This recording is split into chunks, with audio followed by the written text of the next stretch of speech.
Bien. Gloria al Señor, entonces le damos la más cordial bienvenida al pastor Miguel Ángel Urrea. El pastor ha sido pues un hermano que ha estado ahí cerca con nosotros, un buen amigo, eh, un consejero y consiervo también. Y le damos gracias a Dios por la disposición de su corazón de poder aceptar nuestra invitación para poder estar aquí esta noche y hablarnos acerca de este tema tan importante para el cuerpo de Cristo como es la política y el cristiano.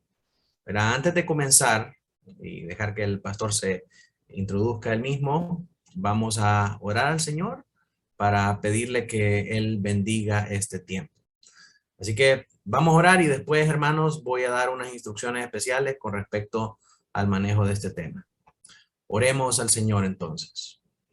Amado Dios, Padre Celestial, te damos gracias en esta noche. Gracias, Padre, por permitirnos, Señor, estar aquí congregados en tu nombre, Señor, con el firme propósito de poder aprender de ti, de poder aprender de tu palabra, Señor, y de poder, Señor, buscar sabiduría en las Escrituras para saber cómo conducirnos, Señor, con un tema tan delicado y tan importante como es la política.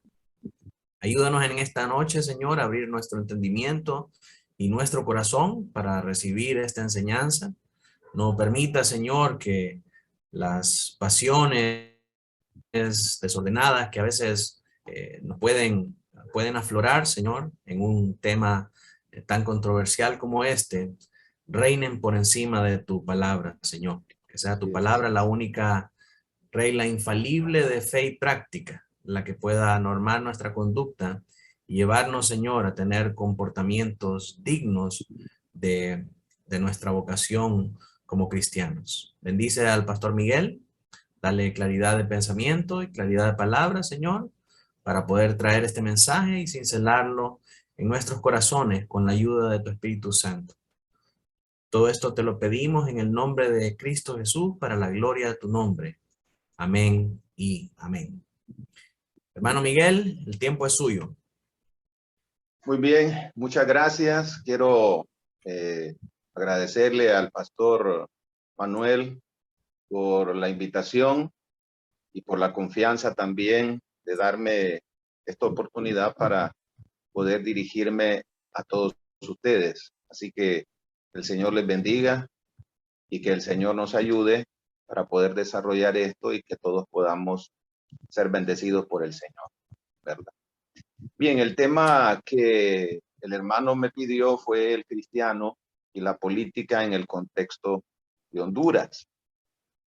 Y a mí me gustaría, para comenzar, presentar un concepto básico, casi de alguna manera etimológico, de la palabra política. La palabra política, bueno, sabemos que es una palabra procedente del griego y del latín, ¿verdad? Pero la política tiene que ver, o siempre ha tenido que ver desde sus orígenes allá en Grecia, especialmente, tiene que ver con los asuntos propios de los ciudadanos. De hecho, la palabra política viene de polis, ¿verdad? Que significa ciudad. Y se refiere a los asuntos ciudadanos, a los asuntos de la ciudad. Algunas personas describen la política como el arte de vivir en sociedad, como lo relacionado con las cosas del Estado, ¿verdad? Con las cosas de la sociedad misma. Y desde su origen, la política también siempre busca la mejor organización, la mejor estructuración y también el bienestar de la ciudad, en este caso de la polis, de donde procede la palabra política. Y se propone hacer confluir los diferentes sectores de participación que integran esa ciudad o ese estado, ese país, esa sociedad. Entonces la política busca el bienestar del polités, que es otra palabra griega, es decir, de los ciudadanos en general. No tiene otra motivación y no tiene otro propósito, sino el de generar bienestar para la ciudadanía. Y eso es muy importante. Entonces, todo ciudadano, por decirlo así, es un político, ¿verdad? O sea, un agente, un participante, alguien que está ligado a la ciudad, que está ligado a la sociedad, que está ligado al Estado, indefectiblemente, inevitablemente. En ese sentido muy general, todos, ¿verdad? Somos políticos. ¿Podríamos nosotros ser apolíticos? Tal vez con relación a un partido, ¿verdad? Es decir, no pertenecer a ninguno de ellos, ni activar a favor de ninguno de ellos. Pero nunca vamos a poder ser apolíticos con relación a los asuntos de la ciudad, del país o del Estado, porque somos parte de ello. No podemos abstraernos, o sea, no podemos aislarnos en ese sentido. Entonces, por decirlo así, al ser parte de esta sociedad, de este Estado, ¿verdad? Todas nuestras decisiones de alguna manera son políticas, ¿verdad? Pero no en el sentido de la política partidista. Entonces la política, desde su origen, desde su comienzo, no es para destruir, no era para convulsionar, tampoco para oprimir, todo lo contrario. La política desde su origen, desde su comienzo, busca lo que es más conveniente de acuerdo a los más altos, a los más correctos intereses de la generalidad. Este concepto básico es muy, pero muy importante, ¿verdad? Que nosotros lo retomemos, lo rescatemos y lo pongamos sobre la mesa. Con relación a esto que estoy diciendo, históricamente el país ha sufrido dos grandes males. Dos grandes males. El primero es el mal uso de la política. Y el segundo es la satanización de la política. El primero tiene que ver, por decirlo así, con el mundo, con las clases políticas, con los partidos, con los sectores políticos. Y la segunda tiene que ver con la iglesia. Dos grandes males que puedo ver yo. El primero es el mal uso de la política y el segundo es la satanización de la política, y esas dos cosas pues le han hecho mal y le hacen mal realmente a cualquier país. Quisiera hablarles un poquito del primero, que tiene que ver con el mal uso de la política. El primer problema, que es este, nosotros lo vemos reflejado en las diferentes etapas de la historia política de nuestro país. Y como ejemplo de esto, solo nos basta con lanzar una mirada retrospectiva, por ejemplo, hacia el siglo XX y parte de lo que llevamos de este siglo XXI. Si nosotros vemos las diferentes etapas de la historia política de nuestro país, miramos que el mal uso de la política como arte de vivir en sociedad le ha hecho un terrible daño al país y explica el por qué nos encontramos en una situación tan terrible. Por ejemplo, la primera etapa que yo veo, comenzando acá del siglo XX para acá, fue aquella lucha fratricida entre los mismos hondureños, entre los sectores democráticos, ¿verdad? Y los caciques militares, diría yo, hasta entrada a la década del 60 en Honduras. Fueron décadas bastante convulsionadas, ¿verdad? De muchos muertos, de mucha violencia, ¿verdad? Los abuelos, los bisabuelos, los que rondan ahí por los 90, ¿verdad? 85, 90 años, dan testimonio de que fueron tiempos bastante complicados en el país a ese nivel. Luego la segunda etapa que yo puedo ver fueron ya los gobiernos militares propiamente dichos, ¿no? Que claramente la historia nos cuenta que fueron establecidos por Estados Unidos en el contexto de lo que se llamó en aquel tiempo la Guerra Fría, ¿verdad? Luego de la nueva configuración de Europa posterior a la Segunda Guerra Mundial, y estos gobiernos militares llegaron prácticamente hasta el final de la década del 70, por lo menos en nuestros países en América Latina. La tercera etapa, ¿verdad? Desarrollando este primer gran problema del mal uso de la política, fue el periodo democrático, que comienza aproximadamente en 1980, por ahí 1982. Me ayuda un poco de que, pues, vivimos una parte de esa situación y lo recuerdo bien.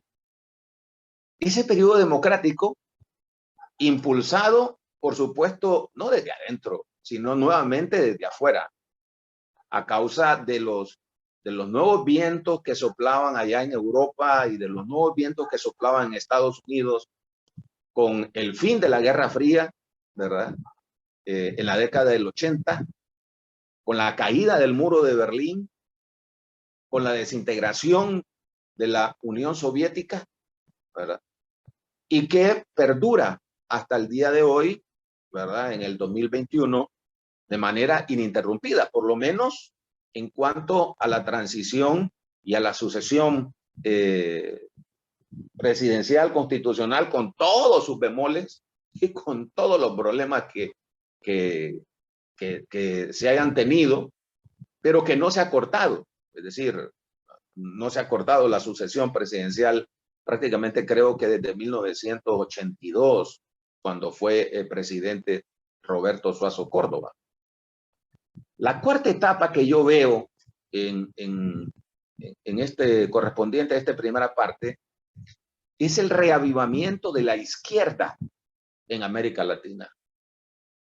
El reavivamiento de la izquierda, el reavivamiento de los representantes de grupos guerrilleros que habían sido derrotados con la caída de la Unión Soviética y resurgen por medio de una convocatoria de todos estos sectores de la izquierda internacional, de todo el continente de América Latina, en lo que se conoce como el Foro de Sao Paulo, allá en Brasil, en 1992, cuando la derecha y la ultraderecha celebraban como los grandes vencedores de la historia, ¿verdad? Y creyendo de que el comunismo pues era cosa ya muerta y cosa del pasado.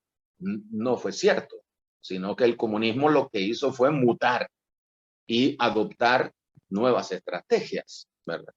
De tal manera que ahí, en el Foro de Sao Paulo, en Brasil, en el 92, 91, 92, la izquierda internacional decide establecer o echar a andar una nueva estrategia para llegar al poder, ¿verdad?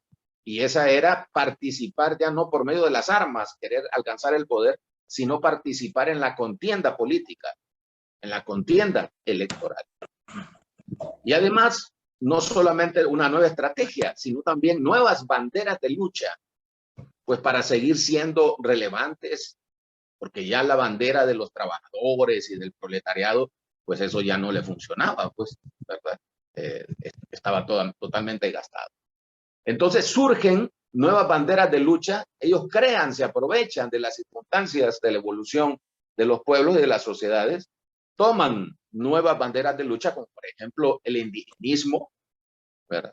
La bandera de la ecología, del feminismo, que ha llegado a convertirse ahora en un feminismo ultra radical y extremista, terrible, ¿verdad?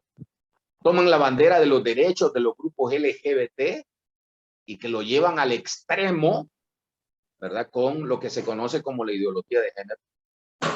Y aparejado a eso, la bandera del aborto, la bandera de los derechos de las minorías, ¿verdad? Del racismo, etcétera, etcétera. Todo esto para seguir siendo pertinentes, ¿verdad? Dentro de la sociedad. Entonces, veo yo esa otra etapa dentro de la historia política de nuestros pueblos. Por ejemplo, en el caso en el 92, ahí en el Foro de Sao Paulo, fue Fidel Castro, fue Lula da Silva, que fue presidente de Brasil y que estuvo un tiempo preso acusado de corrupción. Ellos impulsaron este nuevo movimiento. Y era un movimiento que pretendía ser renovador, ¿verdad? Y tuvieron amplios, grandes resultados, muy favorables para ellos, para la izquierda. Sin embargo, no en todos los casos, pero sí avanzaron muchísimo. Por ejemplo, el fallecido Hugo Chávez, allí en Venezuela, ¿verdad? Se enquistó, se arraigó tremendamente en el poder y logró establecer toda una mística y arraigar también mediante el adoctrinamiento, de tal manera que todavía sobrevive, ¿verdad? El chavismo en Venezuela. Luego tenemos a Fernando Lugo, no sé si fue en Paraguay, creo que fue en Paraguay o Uruguay, pero después lo quitaron, fue depuesto, ¿verdad? Por el Congreso del país. ¿Recuerdan ustedes a Evo Morales en Bolivia, que también fue depuesto después de, creo, 14 años de estar en el poder y queriendo él estar casi de manera indefinida? Rafael Correa en Ecuador, que fue derrotado en las elecciones y ya no pudo reelegirse, y posteriormente no pudo nuevamente reelegirse, entonces pues quedó al margen. Y aquí cerquita de nosotros tenemos a Daniel Ortega en Nicaragua, que con todo este resurgimiento de la izquierda recibe y recibió un gran respaldo, ¿no? Llegando a convertirse actualmente en un omnipresente, diría yo, dictador en Nicaragua. Ahora llegamos a Honduras. Y al entender ese cuadro internacional, entendemos también la nueva configuración política con la conversión, recordarán ustedes, de Manuel Zelaya en pleno ejercicio de gobierno desde el liberalismo hacia una izquierda radical. Y bueno, la historia ya la conocemos, que culmina con ese rotundo fracaso de querer perpetuarse en el poder. Sin embargo, el país, Honduras, no sabía que la supuesta medicina de ese momento saldría peor que la enfermedad, ¿verdad? Porque después de 12 años de gobierno nacionalista, el país está postrado. Pues. Es una situación terrible la que se está viviendo actualmente en el país. Entonces, este mal uso, ¿no? de la política, por lo menos en nuestro país, a lo largo de estas diferentes etapas que les acabo de mencionar, no ha sido para bien. No estamos mejor. La situación está peor. Está bien complicada la situación. Y bueno, todo esto que les acabo de mencionar nos lleva a la quinta etapa de la historia política del país, ¿verdad? Y desafortunadamente, ¿cuál es? Bueno, la entronización de la narcopolítica, del narcoempresariado, de los narcomilitares, de los narcopolicías, de los narcomagistrados y culminamos hasta llegar a un narcoestado.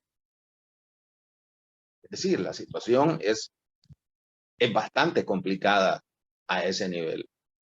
Los índices de maldad, de corrupción y de impunidad se han acentuado escandalosamente en el país. A vista y paciencia.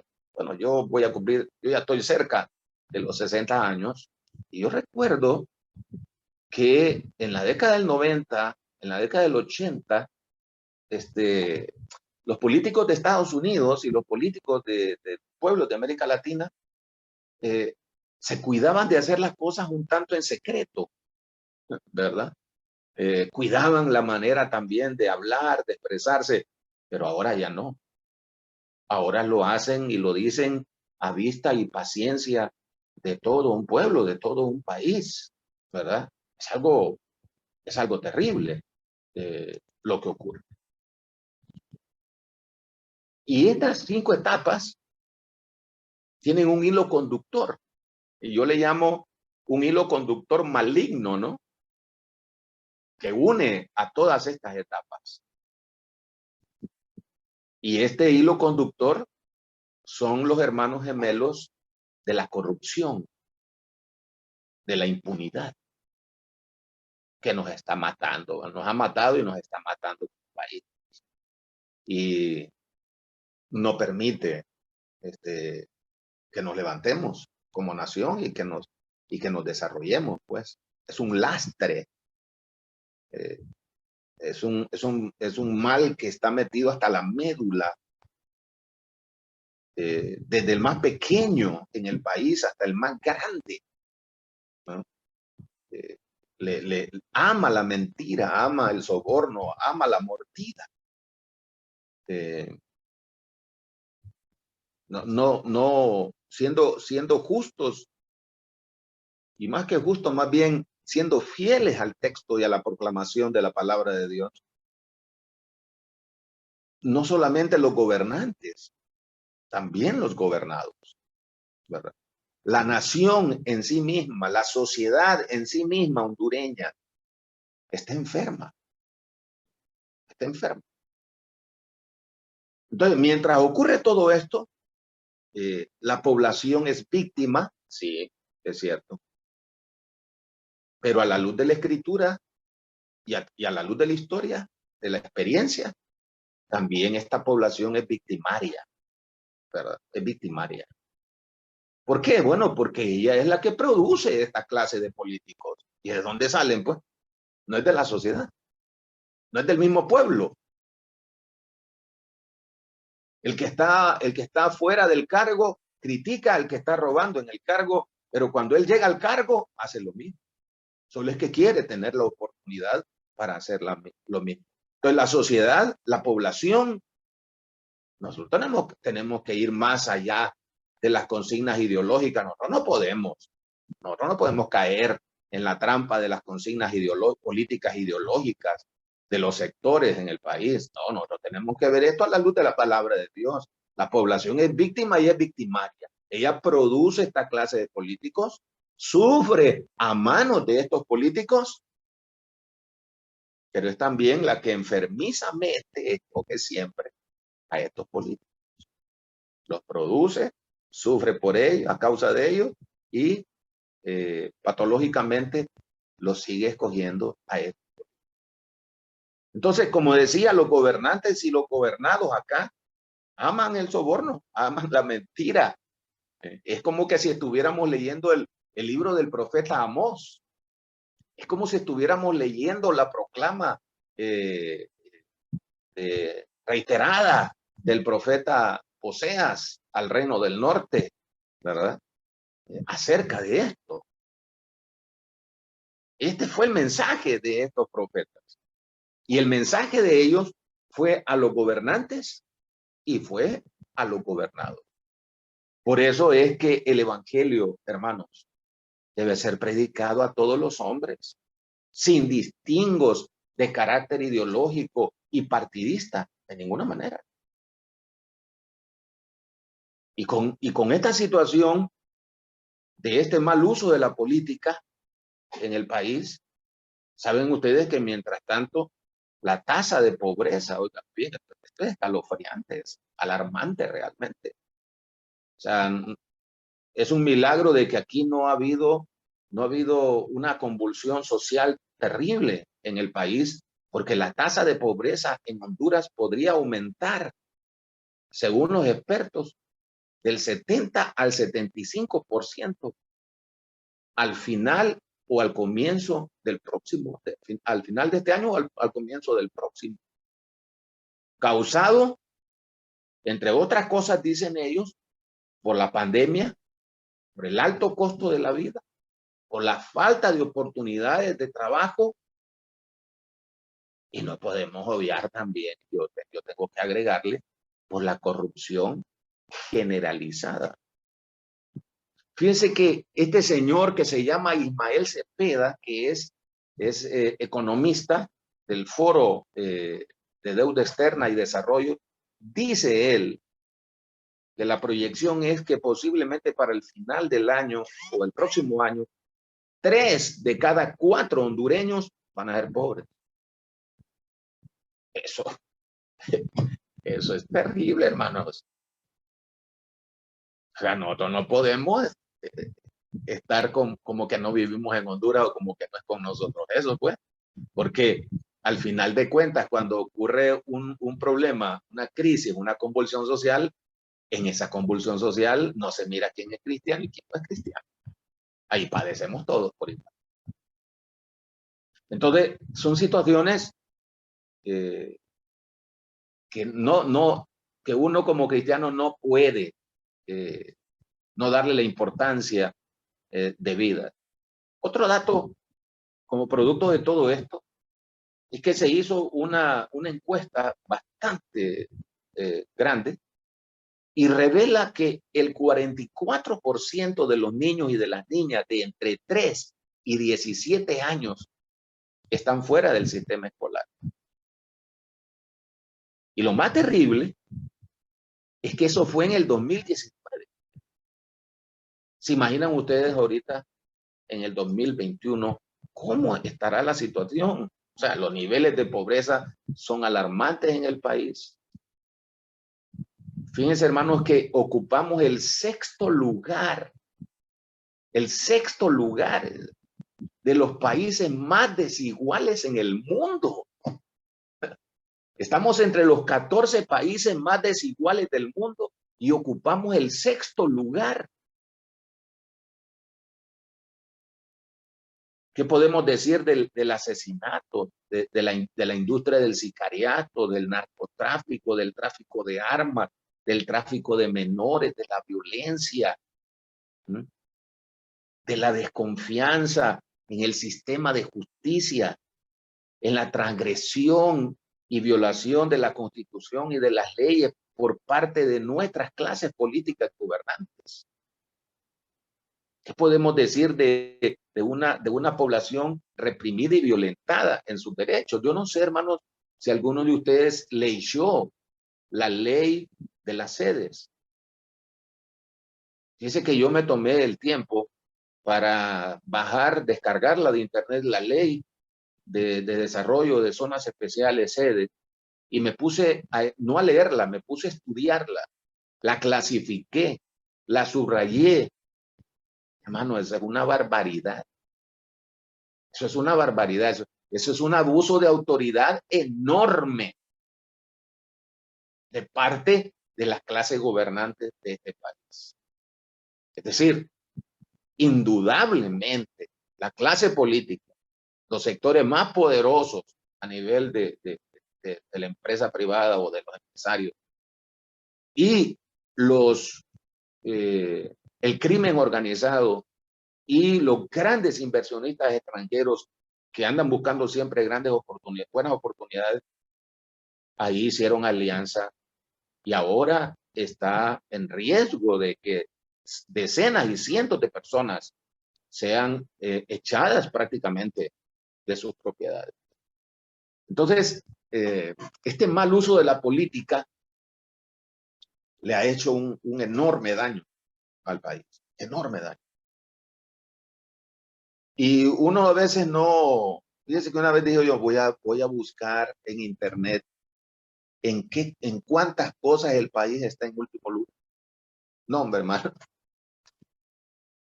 mejor no seguir porque uno termina, caramba, o sea, eh, terrible. Y cuando uno mira esto y lo mira a la luz de la palabra de Dios, yo he estado estudiando juntamente con la iglesia el libro de Oseas, ¿verdad? Todo el libro de Oseas, los 14 capítulos.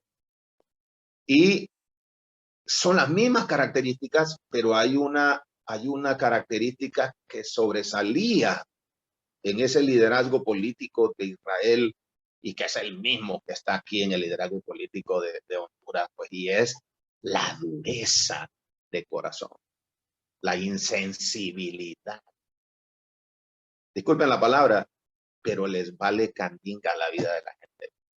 O sea, una sed de tener, de poseerlo todo. O sea, uno no puede dejar de ver la entronización de las potestades malignas incidiendo en esas estructuras de poder. No puede dejar de ver eso. ¿Ah? Eso con relación a esta primera parte. Ahora, el segundo problema, hermano Manuel, si mira que voy muy lento, me dice para apurarme, ¿verdad? El hermano, tómese su tiempo. Sí. El segundo problema es el de la satanización de la política. Y eso ha jugado en contra del bienestar de barrios, de ciudades, de comunidades, del país mismo, pues. Ha jugado en contra del bienestar nuestro. ¿Saben por qué, hermanos? Porque a nosotros los cristianos evangélicos, de manera histórica, desde que vinieron las primeras oleadas de misioneros allá en la segunda mitad del siglo XIX y en el primer cuarto, bueno, en la primera mitad también del siglo XX, porque todavía en la primera mitad del siglo XX todavía venían una buena cantidad de misioneros a América Latina. Se nos enseñó a los cristianos evangélicos de manera histórica que la actividad política estaba vedada para nosotros. Era mala, era sucia, era diabólica y que debíamos alejarnos de ella. Y ese es el concepto que priva hasta el día de hoy y claro, estimulado por la multiplicación de la maldad dentro de la clase política, ya sea la que está en la llanura o ya sea la que está gobernando, ¿verdad? Pero eso es lo que se nos ha enseñado. Pero somos parte de la sociedad. Tenemos deberes ciudadanos. Quisiéramos ver mejor nuestros barrios, nuestras colonias, nuestro país. Pero al mismo tiempo se nos enseña que no, que mejor no, ¿verdad? Que eso es para otras personas, eso es para este mundo, pero no para el cristiano. Ahora, aquí debo hacer una aclaración, permitan. Ciertamente, la iglesia debe estar separada del Estado. Ahí estamos claros, ¿verdad? Porque la historia, primero la Biblia, la historia y la experiencia nos han enseñado que cuando el Estado y la iglesia han hecho mancuerna, lo único que ha producido es dolor, muerte, explotación y todo tipo de desgracia para esos países y para el pueblo. Entonces, ciertamente la iglesia debe estar separada del Estado. La iglesia no ha sido establecida tampoco para gobernar a las naciones. Esa doctrina que se conoce como dominianismo, ¿verdad? Está totalmente fuera de lo que enseña la palabra de Dios. O sea, y esto lo menciono porque hay pastores, especialmente dentro del sector neopentecostal. Ustedes saben de que la iglesia evangélica protestante tiene varias vertientes, ¿verdad? Está la vertiente histórica, está la vertiente histórica renovada, está la vertiente pentecostal, está la neopentecostal. No sabemos de aquí a 10, 20, 30 años cuál va a ser el siguiente sector dentro de la iglesia evangélica, porque nada es para siempre. Los neopentecostales van a correr la misma suerte que los históricos y que los pentecostales, así de sencillo, ¿verdad? Pero los neopentecostales son los que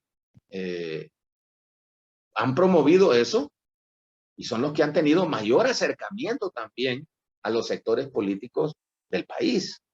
Pero la iglesia no ha sido establecida para gobernar las naciones. Por otra parte, también tenemos que hacer la aclaración que los ministros, ¿verdad? En este caso de cualquier tipo de religión, pero hablando de la nuestra, ningún ministro cristiano puede ser activamente un político partidista. No puede. Y si quiere hacerlo, entonces que renuncie a su investidura ministerial y se dedique a la política, ¿verdad?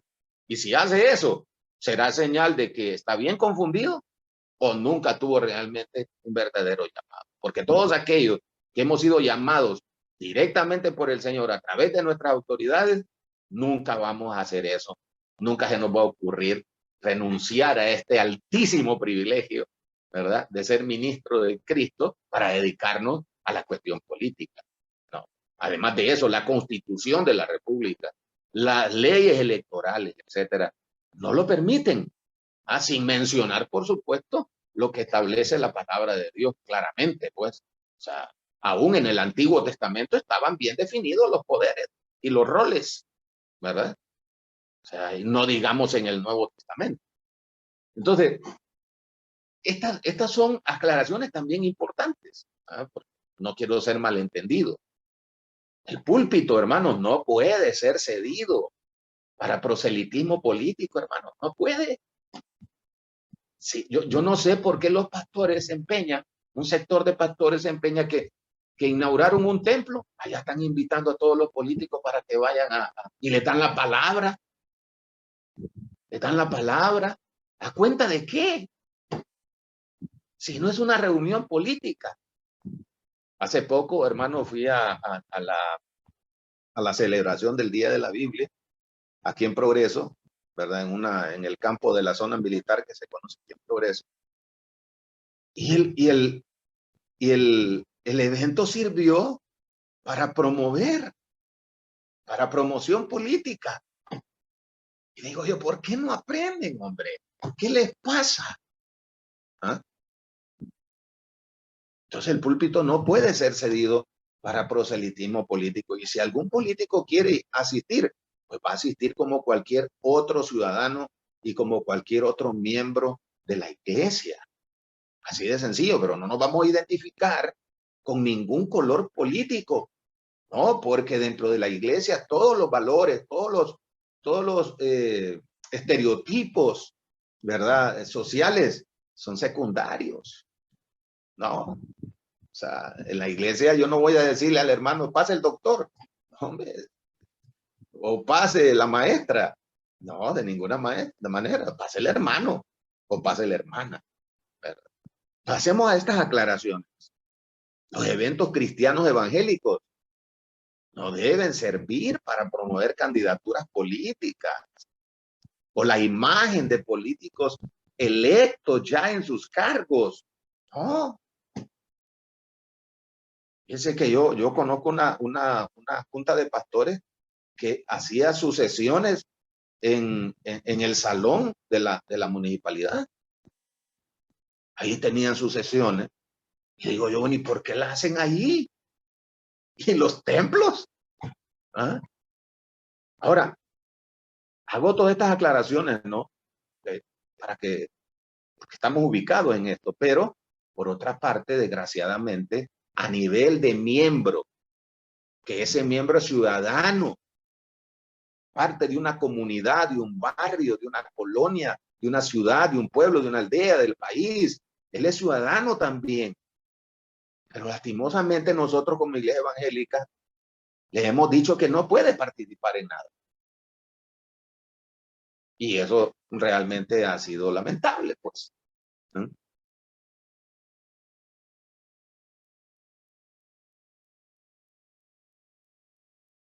Y yo estoy claro también, hermano, que la iglesia, los ministros, no pueden, hermanos, estar recibiendo subsidios de políticos ni de funcionarios públicos para impulsar la obra de Dios, para evangelizar, para hacer conciertos.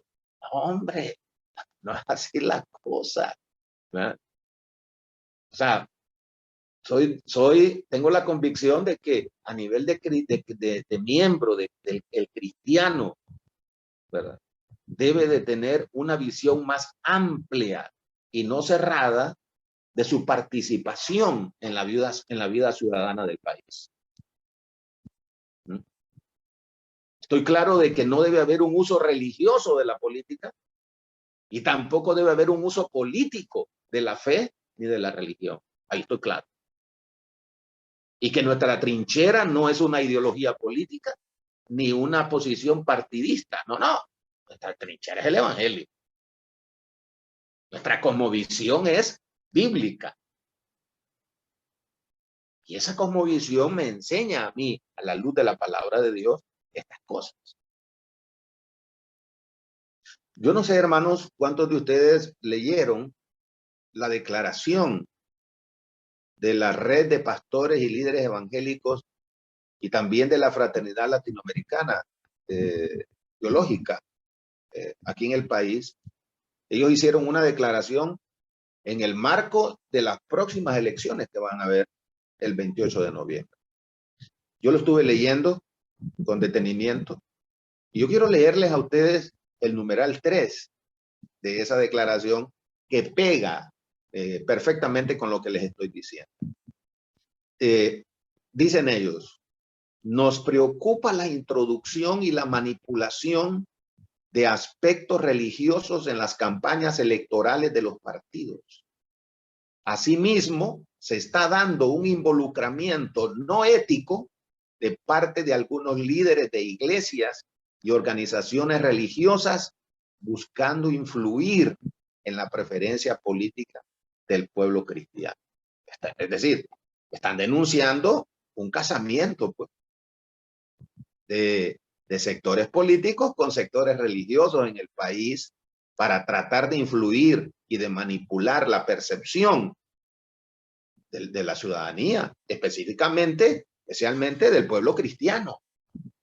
Entonces ahí nosotros como ministros debemos de orientar, de alertar, de enseñarle a pensar su fe a los hermanos, de enseñarles a articular el consejo de la palabra de Dios con las diferentes situaciones que se presentan en la vida, en la sociedad, ¿verdad? Pero bueno, con todo y lo que les he dicho, hermanos, soy del criterio que el cristiano evangélico no debe satanizar la política, no debe huir de ella. Y esto lo digo porque, hermanos, nada escapa a la soberanía, nada escapa al señorío, nada escapa a la providencia de Dios y de su Cristo, como dice Apocalipsis. Nada, Él es el Señor de todo. Él gobierna todo. No hay cosa que no sea alcanzada por el señorío de Jesucristo. Y yo quiero leerles 3 versículos que nos hablan, por decir así, de esta dimensión política de la soberanía de Dios. Que no está al margen, pues. No. El primer pasaje está en Daniel 2:21. Dice, solo le voy a leer una parte. Él muda los tiempos y las edades, quita reyes y pone reyes. ¿No es esa una dimensión política de su soberanía, hermano? Es una dimensión política. Claro, cuando mencionamos la palabra política, inmediatamente nosotros la relacionamos con la política, con la politiquería aquí. No, no, no, no. No. Relacionémosla con el significado original que tiene la política, ¿verdad? Ahora, el segundo pasaje está en Daniel, capítulo 4, verso 17. Y dice, para que conozcan los vivientes que el Altísimo gobierna el reino de los hombres y que a quien él quiere lo da y constituye sobre él al más bajo de los hombres. ¿No es ese también una dimensión de la soberanía política del Señor? Claro que sí. Claro. Está hablando de reyes. Está hablando de gobierno. Está hablando de gobernantes. Y el tercero está en Proverbios capítulo 21, versículo 1. Como los repartimientos de las aguas, así está el corazón del rey en la mano de Jehová. A todo lo que quiere, lo inclina. ¿Escapa esto de la soberanía, de la providencia, del señorío de Dios, del gobierno de Dios sobre su creación? Claro que no, pues. Claro que no. Y si no, recordemos también, hermanos, el Salmo 2. El Salmo 2 es un salmo maravilloso, maravilloso, el Salmo 2. Yo me tomé el tiempo de beber, de comer de ese salmo. Escribí, hice un estudio, escribí 20 páginas sobre ese Salmo 2. Pues o sea, es una mina, es una riqueza maravillosa la que hay en ese Salmo 2. Y el Salmo 2, hermanos, no es otra cosa que la dimensión política en la consumación del reinado universal de Cristo, en el marco de su justicia, de su santidad. Él gobernará todas las naciones. Pídeme y te daré por herencia las naciones. ¿No es esa una connotación política? Hombre, si los gobernantes de las naciones tendrán que doblar su rodilla en aquel día, reconocer que Jesucristo es el Señor en su dimensión, en su carácter político. Claro, claro, nada que ver con la pálida figura de estos gobernantes, ¿no? Porque el Señor, cuando hablamos de su dimensión política, la Biblia lo menciona en el marco de la justicia y en el marco de la santidad. Y no es eso lo que anhelan los pueblos, pues. Eso es lo que anhelan los pueblos. Anhelan gobernantes justos, íntegros. ¿No es eso por lo que gemimos todos en el país? Es como si Dios nos castigara como sociedad por nuestros pecados, por producir gobernantes malvados. Y esos mismos gobernantes malvados se convierten en látigo y en juicio de Dios para nuestros pueblos. Porque ni el uno ni el otro quiere entender. Entonces, hermanos, la satanización de la política nos ha hecho mucho daño. Y nosotros debemos reconocer, ¿verdad? Que nosotros, la iglesia y los cristianos, ¿sí? Hacemos muchos proyectos dirigidos a los pobres, a los vulnerables, atendemos a las familias. Pero hay algo interesante que nunca le exigimos como iglesia y como cristianos. Fíjense, hermano, que nosotros nunca le exigimos al Estado, a nuestros gobernantes, que de verdad los atiendan. La iglesia, a nivel institucional, guardamos silencio. ¿Dónde mira usted un comunicado de alguna denominación evangélica en el país? Nosotros, los pastores de la iglesia evangélica, tal, con tantas congregaciones en el país y con tantos ministros, le hacemos un llamado a nuestro gobernante o al presidente de la República o a fulano de tal para que atienda las necesidades de nuestra población. No lo vemos. Y eso es una, oiga, ese es, ¿cómo diría? ¿Qué palabras debo usar? Esa es una de las cosas que nuestro sistema de gobierno permite en el país. No está conculcado todavía ese derecho, esa libertad. Pero nosotros no vemos, por ejemplo, a la iglesia reformada, a la iglesia bautista, a la asamblea de Dios, a la iglesia de Dios. No los vemos. No miramos a la confraternidad evangélica, más bien la confraternidad evangélica está señalada de contubernio con el gobierno de turno y con el partido de turno. No miramos comunicados, guardamos silencio.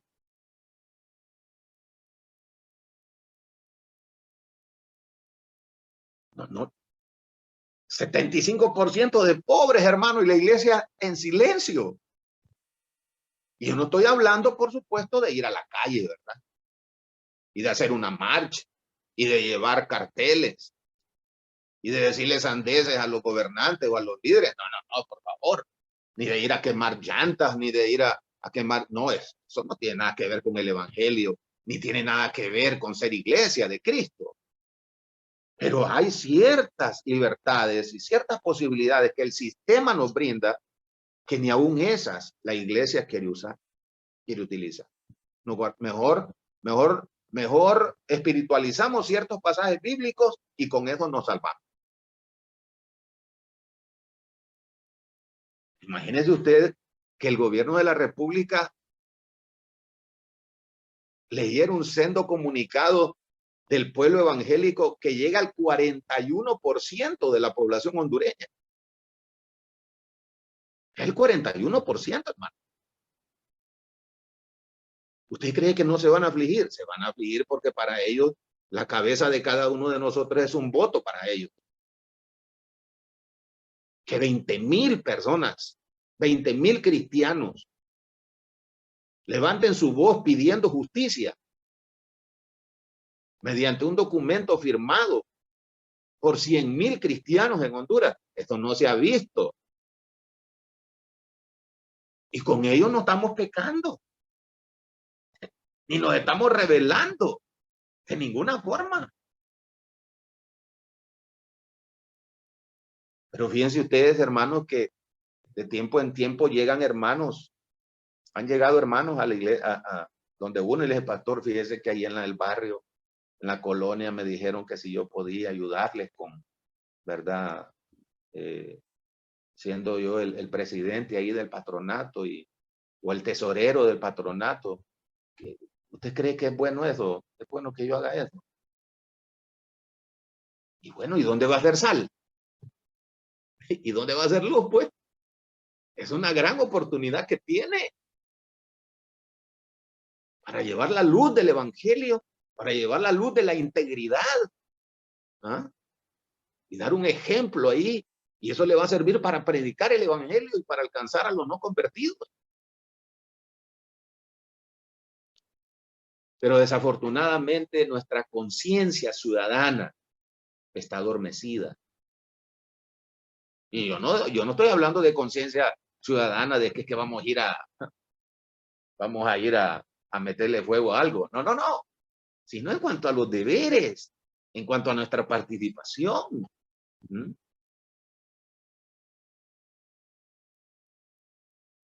Y esto está generalizado. Porque nosotros los cristianos hemos sido enseñados muy poco sobre el manejo de estas cosas. Más bien nuestra conducta ha sido escapista. Pero ciertamente nosotros somos instruidos por la palabra de que debemos orar por nuestras autoridades y lo hacemos. Bueno, nosotros en la iglesia permanentemente estamos orando por nuestras autoridades para vivir quieta y reposadamente. ¿Para qué?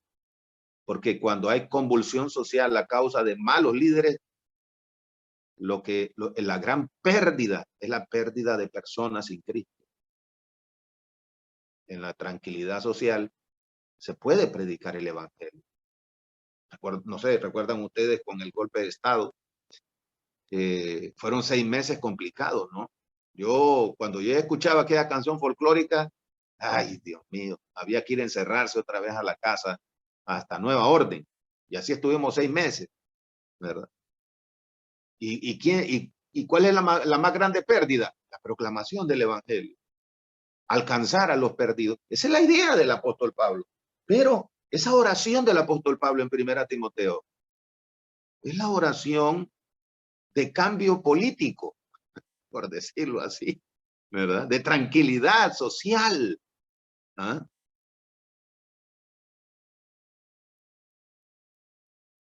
Nos enseña eso, pero también nos enseña que podemos levantar la voz a través de los recursos, de los medios que el mismo sistema provee legalmente para reclamar justicia, rectitud, para reclamar sensibilidad, bondad.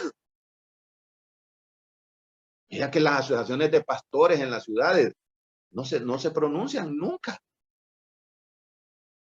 Y ocurre atrocidad tras atrocidad. Hermanos, díganme ustedes, ¿quién levantó la voz de la iglesia evangélica en el país cuando se robaron los 97.000 millones de lempiras en la pandemia?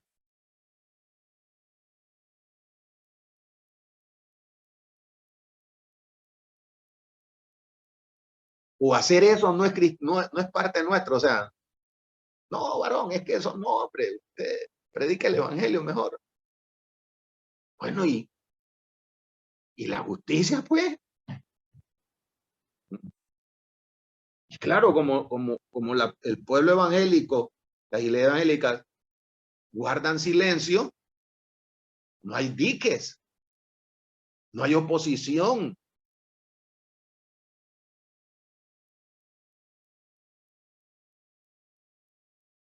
Es casi como una prolongación de la forma de ser de la sociedad en general. Por otra parte, muchos cristianos, ¿verdad? Se han involucrado en la política aquí en Honduras. Lo hemos visto, por lo menos en las últimas 2 décadas, se ha visto de que muchos cristianos se han involucrado en la política. Pero, evidentemente, hermanos, lo han hecho sin ninguna preparación. Pues. No tienen preparación política, hermanos. No lo tienen.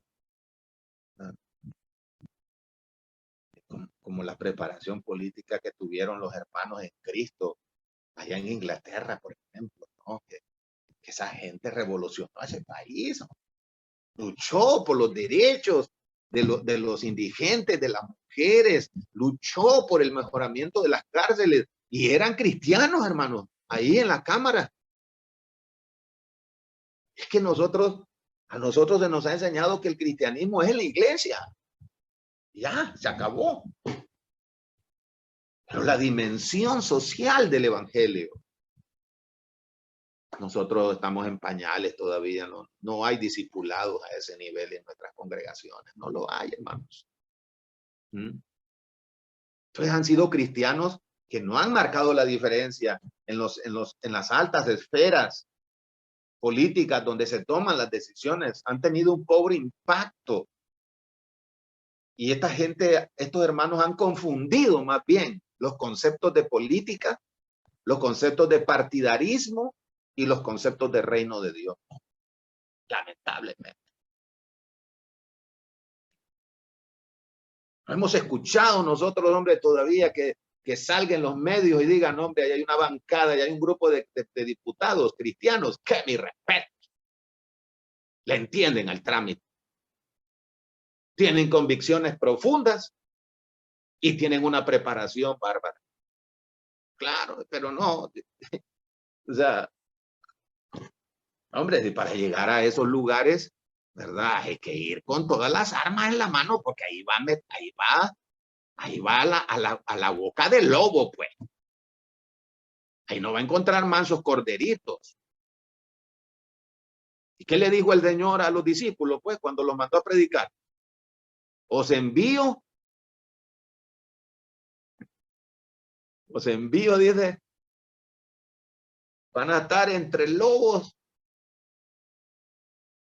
No se las pintó fácil, pues, o sea, no es cierto. O sea, estamos claros, pues. Sed astutos como la serpiente y sencillos como paloma. El Señor no les dijo que los iban a esperar para dar el aplauso, no, pues si el mundo es el mundo, pues. Y las esferas de poder, agárrese. Dios tiene que ponerlo ahí y usted tuvo que haber pasado el proceso correspondiente para ser relevante en ese ambiente. De lo contrario, se lo van a comer. Y eso es lo que ha ocurrido con muchos cristianos que han llegado ahí.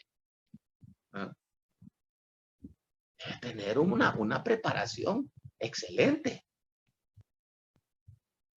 Y esto me recuerda a mí Daniel, capítulo 6, versículo 4. Cuando aquellos funcionarios públicos, envidiosos, porque Daniel había sido puesto como dirigente de ellos por parte del rey Darío, lo acosaron, sufrió acoso político. Daniel capítulo 6 es el perfil de un excelente funcionario público. Si usted alguna vez quiere predicar sobre cómo ser un buen funcionario público cristiano, ahí está, en Daniel capítulo 6. Mire lo que dice el verso 4 de Daniel 6. Entonces los gobernadores y sátrapas buscaban ocasión para acusar a Daniel en lo relacionado al reino. Mire, no en lo relacionado a su fe. Después fue que agarraron lo de la fe. Pero primero era en cuanto a sus responsabilidades como funcionario público. Y el ambiente en el que se manejaba Daniel era un ambiente político, señores. Entonces los gobernadores y sátrapas buscaban ocasión para acusar a Daniel en lo relacionado al reino, mas no podían hallar ocasión alguna o falta, porque él era fiel y ningún vicio ni falta fue hallado en él. Estos son los cristianos políticos que nosotros necesitamos. Y no pongo primero políticos cristianos, no, primero pongo cristianos políticos. Estos son los que necesitamos, pero se van allá. No, hombre. Dan pena. Acomodarse, a recibir el tilín, tilín también ellos. Imagínese usted. La política vernácula, la política grosera que hay en este país, necesita hombres así. Hombres así son los que necesitan. Hombres y mujeres así. Estén dispuestos a pagar el precio, porque Daniel estuvo dispuesto a pagar el precio con su vida. De ser fiel a Dios y de ser fiel a su rey, a Darío. Las dos cosas, hermano. No lo iba a defraudar ni a Dios ni a Darío. Y Darío al final, claro, le jugaron la mala pasada a Darío, pero Darío lo quiso salvar, porque sabía qué tipo de funcionario era. El otro capítulo que les recomiendo de Daniel es el de Belsázar. Ese capítulo, hermano, es tremendo.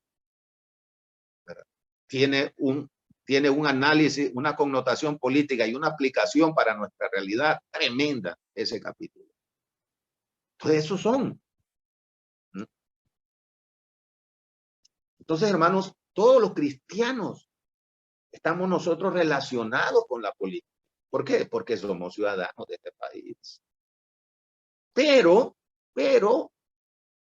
no todos tienen el llamado a la vocación para la participación política. No, no todos. Todos somos polites o polites o políticos. Vaya, para usar esa palabra. Pero no todos somos llamados por el Señor para esos puestos, ¿no? O para fajarnos en esos ambientes. No, no todos. Porque el sistema y el ambiente político de Honduras requiere de cristianos con profunda convicción de integridad y fidelidad a Dios, tal y como José. Porque Dios levantó a José y lo puso en lo más alto. Y José se caracterizó por eso, ¿no? Por su convicción de integridad y de fidelidad. O sea, nosotros, escucha, a veces estamos como años luz de esta gente, ¿no? Mi respeto con esta gente. Esta gente fue luz en medio de las tinieblas. Pero claro, Dios lo llevó ahí. Dios lo estaba respaldando a él. Y cuando Dios levanta a un hombre, a una persona, y esa persona se prepara bien, olvide ese hombre. Pero así como se requiere la cuestión del carácter representado por José, así también se requiere para la participación política la preparación intelectual y académica como la de Daniel. ¿O usted cree que Dios hubiera puesto ahí en la corte del rey a un aparecido ahí? No, hombre. Nos sometió a un proceso de capacitación y de preparación. El Señor infiltró el sistema político, el mismo imperio lo infiltró con Daniel y sus hermanos y sus compañeros. Pero era gente que, mi respeto, va, con un carácter y con una preparación académica, qué binomio ese hombre. ¿Ah? Pero nosotros los cristianos no queremos. Si no queremos leer la Biblia, si no queremos orar, hermanos, por favor. Cuando vamos a enfrentarnos con esos tiburones comidos, los hacen, hombre, nos tocan tablitas, pues. Porque ahí hay tiburones de verdad. Son pesos pesados en la cuestión de la política, así como dijo Fernando Anduray. No, es que aquel dice, no le entiende al trámite de la política. Y uno ya sabe a lo que se refiere, pues. ¿Ah? Entonces, este binomio es fundamental, hermanos. Es fundamental. Quiero entrar a la parte final para que después se preguntas. Porque algunas acciones, ¿no? Porque ante la terrible situación que vive nuestro país, porque miren, hermanos, hay bastante desesperanza, hay mucha crisis económica. Fíjense que nosotros usamos una buena parte de nuestros ingresos, hermanos, lo usamos para atender las necesidades materiales de los hermanos. Les pagamos a veces el alquiler de sus casas, porque se quedan sin empleo. Les enviamos sus provisiones, los enviamos al médico, les compramos las medicinas. Hacemos lo que está a nuestro alcance, ¿me entienden? ¿Verdad? Pero hay mucho dolor, hay mucha desesperanza, hay mucha crisis. Con mi esposa, nosotros visitamos los domingos algunos hogares de la iglesia por la tarde y nos da la noche, regresamos de noche a la casa. Y solo basta meter la nariz en los hogares, hermanos, y Dios mío, cuánta necesidad. Uno quisiera ser millonario, hombre, para poder atender tanta necesidad, tanta cosa. Uno termina llorando, pues. Uno termina mejor de rodillas del Señor, ayúdales, por favor, ¿verdad? Entonces, pero, ¿qué cosas podemos hacer? Bueno, la primera que es indudable, ¿no? Que es la primera, que es la que el Señor nos manda, es la oración por las autoridades y por todos los hombres. O sea, tampoco es que nosotros vamos a caer en cierto tipo de humanismo práctico, ¿no? Obviando y desmereciendo lo que el Señor manda. No, la oración. Porque al final de cuentas, la espalda de uno es bien débil, pero los hombros y la espalda del Señor son bien fuertes para cargar con la humanidad entera y con las necesidades de todo mundo, ¿verdad? Él sí puede atenderlos, ¿verdad? Entonces mejor hay que orar por ellos, hay que orar por las autoridades y por todos los hombres.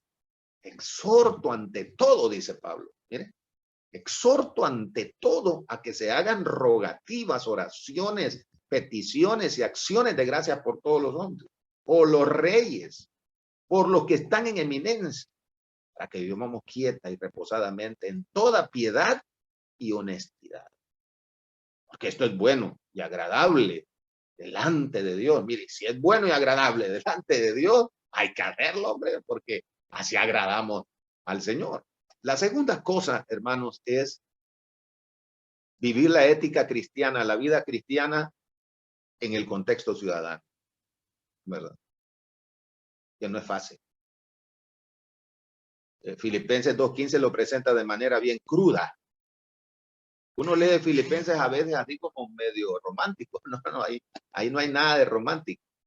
Mire lo que dice Filipenses 2:15, para que seáis irreprensibles y sencillos, hijos de Dios, sin mancha, en medio de una generación maligna y perversa, en medio de la cual resplandecéis como luminares en el mundo.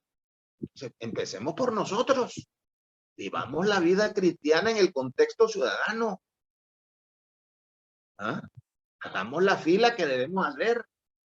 No busquemos tramitadores para pagarles la mordida. No tratemos de darle nada al de tránsito, al de la policía para que nos deje ir. Recibamos el castigo que merece nuestra infracción. Y si él nos quiere dejar ir, pues que nos deje ir, pero sin darle nada. Una vez cometí una infracción yo, ¿verdad? Y me dice, le voy a hacer una esquela. No le digo, hágala. Ya usted tiene toda la razón. Ya se fue para atrás el hombre. Me dice, ni modo, me dice, se la voy a hacer. Pero, dije yo, porque me está insistiendo mucho que me la va a hacer. No, le digo, cumpla con su deber, no hay ningún problema, ¿verdad? Usted está cumpliendo su deber. Y como él me miró así, se fue para atrás otra vez y luego regresó y me dice, no lo vuelva a hacer. Me dice. Bueno, muchas gracias, le digo, si usted no la va a hacer, le digo, pues muchas gracias, ¿verdad? Se lo agradezco mucho, ¿verdad? ¿Me entiende? O sea, empecemos nosotros, pues. ¿Ah? Pero si nos vamos a querer saltar la fila y ponernos adelante, entonces ahí está un problema. ¿Ah? Un problema. Vivamos la vida nosotros, demos el ejemplo nosotros en primer lugar. Seamos generadores, ¿ah?, de conciencia ciudadana, nosotros primero. Yo les decía, los gobernantes y los gobernados echados a perder en Honduras. Pues.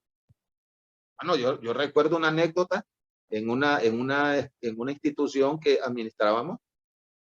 Estaba el sector del jardín de niños, ¿verdad? El niño tenía 5 años y estaba el portero, ¿verdad? Estaba ahí en el portón, el hermano que cuidaba el portón. Entonces el niño se le acercó al hermano y le dijo, déjeme salir, le dice que quiero ir a comprar una cuestión ahí enfrente. El niño de 5 años. Entonces el hermano le dijo, no puedo. No, usted está pequeño, le puede pasar algo ahí, no tengo yo permiso para eso, regrese allá. Le dice. ¿Y sabe lo que le dijo el niño? Mira, le dice, te voy a dar algo, déjame salir. El niño de 5 años. Entonces, seamos nosotros generadores de eso, no tiremos la basura a la calle. Cuestiones simples, pero que reflejan la situación. Ayudémosle al vecino. Vámonos a sus órdenes.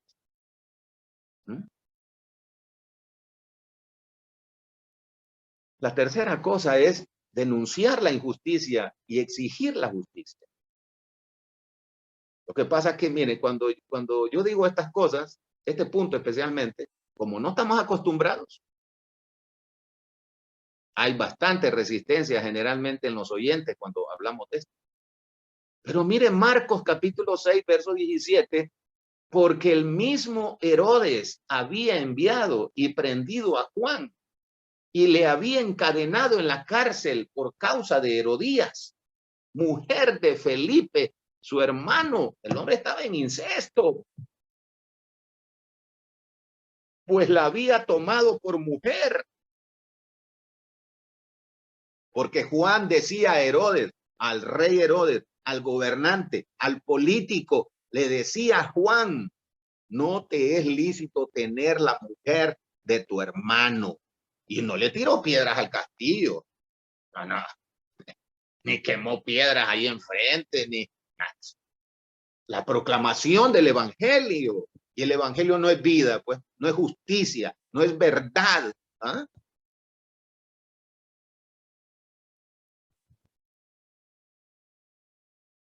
Pero si no queremos ni tan siquiera escribir un comunicado y publicarlo para hacer sentir nuestra posición, hombre.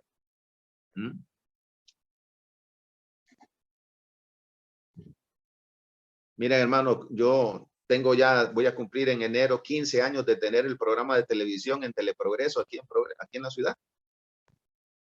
Y cuando hemos abordado estos temas en el programa, ¿saben los mensajes que nos mandan? Dedíquese mejor a orar y a predicar el evangelio. Y digo yo, bueno, y no es este el evangelio, pues. ¿Ah? No es este el evangelio. Decirle a nuestros gobernantes, a nuestros líderes, a nuestros políticos, que sean íntegros, que se arrepientan de sus pecados, que busquen a Dios, que velen por los que han sido puestos bajo su responsabilidad, que esa es su responsabilidad, sin faltarles al respeto, sin acudir a la violencia.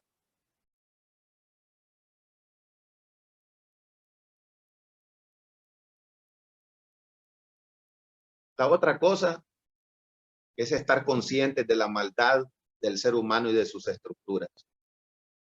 ¿Y qué esperamos nosotros, hermanos? ¿Qué esperamos en este mundo? ¿Qué esperamos de las esferas políticas, de los ambientes políticos? ¿De qué esperamos? Bondad, esperamos luz, ¿ah? ¿Esperamos a cosas? No, hermano. Si vamos el Señor nos está tirando al zarzal. Y ahí juéguensela. Pero prohibido retroceder. Y prohibido acomodarse. Y aquí yo os envío como ovejas en medio de lobos.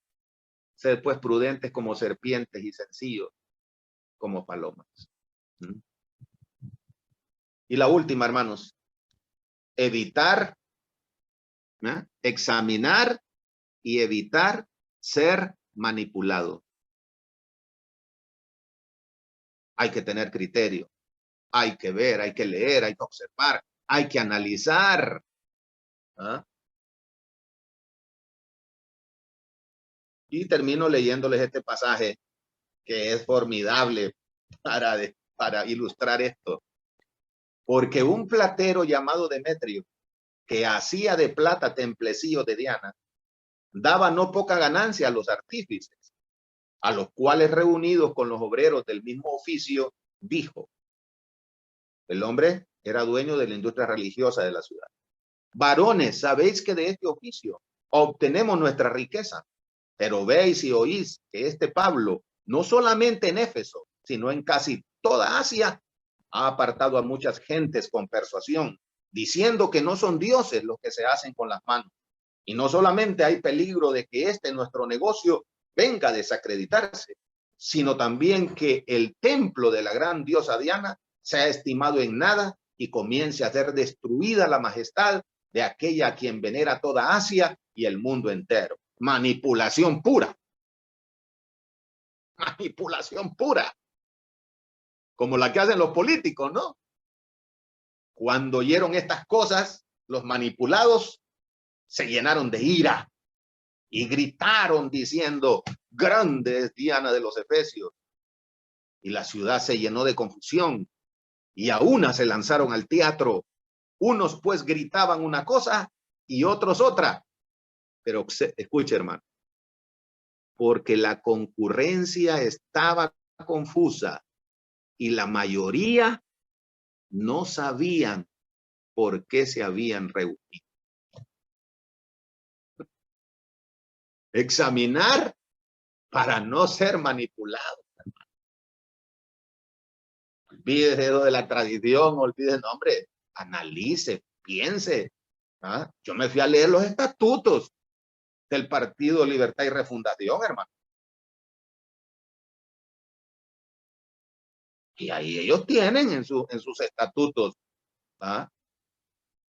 como algo oficial y formal, la cuestión de la lucha por el género. Bueno, aquí está. Y van a tener una secretaría, dice ahí, que va a luchar por los derechos. Y eso es ideología de género, no le busquen más, pues. Yo lo fui a leer, fui a analizarlo, para no ser manipulado. Termino aquí, hermano Manuel, para darle chance a preguntas. Sí, hermano, tenemos varias preguntas que nuestros hermanos nos hicieron llegar con anticipación. Vamos a evacuar algunas de ellas antes de darle paso a los hermanos que asisten fuera de la iglesia local. En primer lugar, tenemos: ¿qué actitud debe tomar la iglesia cuando un gobierno es corrupto? ¿Debe tener una posición solo restringiéndose a llamado a la oración o debe de manera pública alzar la voz? Bueno, creo que en el transcurso de la exposición hablamos de que definitivamente lo primero es la oración, porque eso es lo que manda el Señor en su palabra. Y eso es insustituible. La iglesia debe estar orando por el país, por las autoridades, por todos los hombres, para vivir quieta y reposadamente en toda piedad y honestidad, porque el propósito, ¿cuál es? La salvación de los perdidos.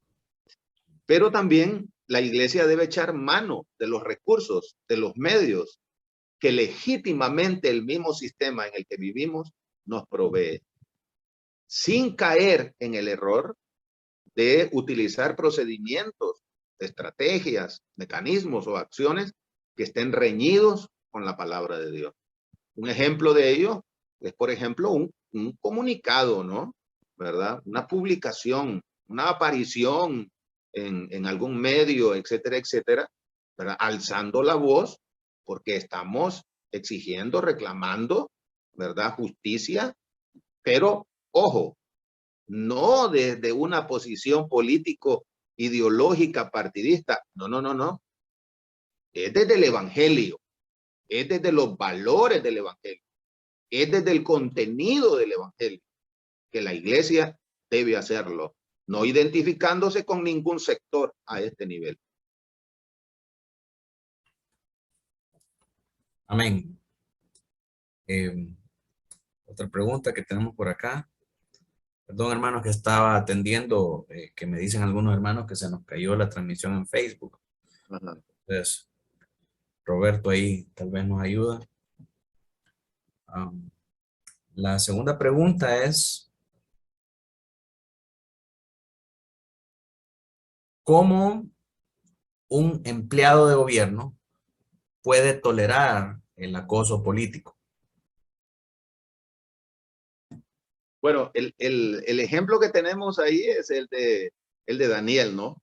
Él sufrió un acoso político tremendo. Primero lo fueron a poner de cabeza para ver si encontraban algo acerca de en cuanto a sus responsabilidades como funcionario público. Entonces, el que trabaja con el gobierno, que es cristiano, ¿verdad? Y aunque no sea cristiano, pero si el que hace la pregunta es cristiano, es primero debe mostrar una total responsabilidad y cumplimiento de su trabajo, de sus responsabilidades. Y debe hacerlo con total transparencia e integridad, porque la integridad será su escudo protector. Una vez que ese escudo tenga fisuras, no lo van a perdonar, ¿verdad? Entonces, no es, la primera opción no es salirse. Ahora, si ya está en juego su integridad personal, si está en juego el riesgo de su propia vida, bueno, esa es otra cosa, ¿verdad? Pero mientras no llegue hasta ahí, entonces tiene que mantenerse firme, ¿verdad? Glorificando al Señor, haciendo lo que debe hacer con toda responsabilidad y manteniendo fuerte el escudo de la fe y el escudo de la integridad en su vida. Amén. Siendo empleado de gobierno, veo más cerca la corrupción. ¿Es mejor salirnos o cómo enfrentar esto? No, no es de salirse, porque el Señor nunca nos prometió y nunca nos dijo a nosotros que los ambientes a los cuales Él nos enviaba eran un lecho de rosas, ¿verdad? No, es que es así. Por eso hablábamos de tener conciencia de la naturaleza pecaminosa del ser humano y tener conciencia de los ambientes terribles en los cuales nos movemos o nos vamos a mover. O sea, eso no va a cambiar. O sea, el Señor no nos va a poner a nosotros en un ambiente bien bonito. No, es así. Los ambientes que tienen derivaciones o resultados o efectos por la política son así. Entonces no hay que salirse, hay que estar ahí. Ahora, si al final lo despiden porque estorba por causa de su conducta, de su proceder, ¿verdad? Y de que no negocia sus convicciones, bueno, eso es otra cosa. Amén. ¿Cómo ser influencia ante un grupo grande con sus ojos puestos en la política? O sea, un grupo grande que tiene sus ojos puestos en la política, ¿cómo podemos influir como cristianos en ese grupo? No entiendo la pregunta. O sea, ¿cómo podemos influenciar hacia el cristianismo a un grupo grande de seguidores políticos? Me imagino que tiene que ver con esto de que es empleado por el gobierno. Ah, ya, Entonces, ¿cómo sí. puede él influenciar a todos sus compañeros y a todo un grupo grande de personas que están influenciadas por ese ambiente político? Primero con su testimonio. Primero con su testimonio, hermanos. Si él llega a ganarse el respeto, porque miren, los no creyentes lo tienen medido a uno, lo tienen medido, lo evalúan. Y los mismos no creyentes terminan elogiando o terminan burlándose de aquel que dice que es cristiano y no lo es. Entonces, lo primero es testificar con su vida, con su testimonio, ¿verdad? De obediencia, de piedad. Eso es básico, es fundamental. Luego, debe ser eficiente en el cargo que le han puesto, que le han dado. Lo mismo en el caso del carácter, el ejemplo de José y la eficiencia técnica, por decirlo así, en el caso de Daniel. En el caso de Daniel se unen los dos, ¿verdad? El hombre era un tipo con un carácter definidísimo en Dios, pero era un hombre era un erudito, pues. Él era un hombre súper capacitado, ¿verdad? Y tenía convicciones profundas en Dios, que no las negociaba con nadie. Entonces, testificar, hacer bien su trabajo, capacitarse, renovarse, actualizarse y, en tercer lugar, predicar a Cristo. Predicar a Cristo. Porque si usted tiene el buen testimonio y usted es capaz en la tarea que le han dado, y además de eso tiene esas convicciones claras en Dios, predique el evangelio, ¿verdad? Que Dios lo va a respaldar. Amén. Eh, ¿Cómo anular la insatisfacción de trabajar en un lugar de opresión? Sí, bueno, lo primero pienso yo es que eso debe llevarlo a la presencia del Señor, ¿verdad? En oración. Debe debe hablar con el Señor, debe expresárselo y debe fortalecer su fe dándole gloria a Dios. Eso es fundamental, porque del Señor es de quien vienen las fuerzas, viene la renovación por su Espíritu Santo, ¿verdad? Y su palabra. Esa persona debe llenarse del Señor, debe estar con el Señor, ¿verdad? Y ya fortalecido en el Señor, debe perseverar, no debe retroceder, ¿no? Porque así son las cosas. O sea, no iba a un lugar agradable, no iba a un jardín de rosas, no. Ese es el ambiente que va a encontrar siempre, ¿verdad? Hablando en términos de la cuestión de la política, ¿verdad? O de trabajos que están relacionados con eso. Entonces debe fortalecerse en el Señor y debe pensar que Dios lo mandó ahí, que Dios lo puso ahí, que Dios le abrió esa puerta, que Dios lo comisionó, que tiene una tarea ahí, tiene un propósito de parte del Señor. Es una oportunidad para brillar como luminares en medio de una generación maligna y perversa. No debe estar centrado en él.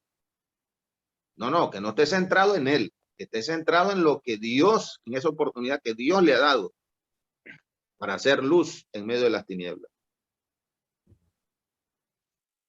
Honduras es un país gobernado a lo largo de la historia por corruptos. ¿Estará bien que los cristianos sean partícipes votando, aunque el Señor dejó establecidos los asuntos eclesiásticos y los terrenales? Sí, claro. No importa no importa cuán corruptos puedan llegar a ser, ¿verdad? Pero nosotros tenemos deberes ciudadanos que debemos cumplir, ¿verdad? Claro, nuestra responsabilidad es pensar bien, analizar bien antes de dar nuestro voto. Yo sé que en estas elecciones la situación está bastante complicada porque no podemos ignorar, ¿verdad?, la conexión con el narcotráfico. No podemos ignorar los postulados de otros partidos. No podemos ignorar que el otro partido no ha hecho, han dado mucha pena. Los candidatos es complicado, pero debe analizar bien lo que va a hacer, qué alternativas le quedan y proceder con respecto a eso, ¿verdad? Pero el cumplimiento del deber ciudadano debe hacerse, ¿verdad? Amén. ¿Puede un pastor apalancarse usando su título de pastor para incursionar en la política? Creo que esa pregunta la respondimos, ¿verdad? Si lo hace es que no es pastor. Amén. Así de sencillo. Si un pastor se lanza a un puesto como diputado, ¿este debe elegir entre la grey del Señor o su cargo público? Si está perdido, si anda perdido, ¿verdad? Y no tiene llamado de verdad, o lo atacó el virus de la ambición, entonces va a dejar al Señor y va a dejar la grey y se va a ir allá al puesto público. Amén. ¿Qué debemos responder sobre aquellas personas que usan la imagen de Jesús, el revolucionario, el Jesús izquierdista? Sí, eso es como parte, eso es parte de eso siempre, desde siempre lo han utilizado el sector izquierdista, así, lo han visto, hasta el día de hoy, ¿verdad? Si ustedes si escuchamos a Nicolás Maduro, la última vez que lo vi, dijo eso, ¿verdad? Que Jesucristo había sido el primer revolucionario, ¿verdad? Y que era su ejemplo. No, ahí en ese caso, de acuerdo a las circunstancias que se presente, si tiene la oportunidad de explicar bien acerca de la persona y de la obra del Señor Jesucristo, entonces hay que hacerlo. Pero, por supuesto, hay que leer la Biblia, hay que estudiar, hay que conocer, ¿verdad? Hay que tener claro nuestra doctrina, ¿verdad? Y también saber exponerla para enfrentar el error. Amén. Creo que el pastor Hogg tenía una pregunta, tenía su mano levantada por ahí. Sí, gracias, Pastor Miguel. Realmente muy ilustrativo, ¿verdad? Y acertado con toda nuestra realidad política, de manera nacional como en todo el ámbito mundial, ¿verdad? Porque esto es un juego de ajedrez político, se le llama. Así es, así es.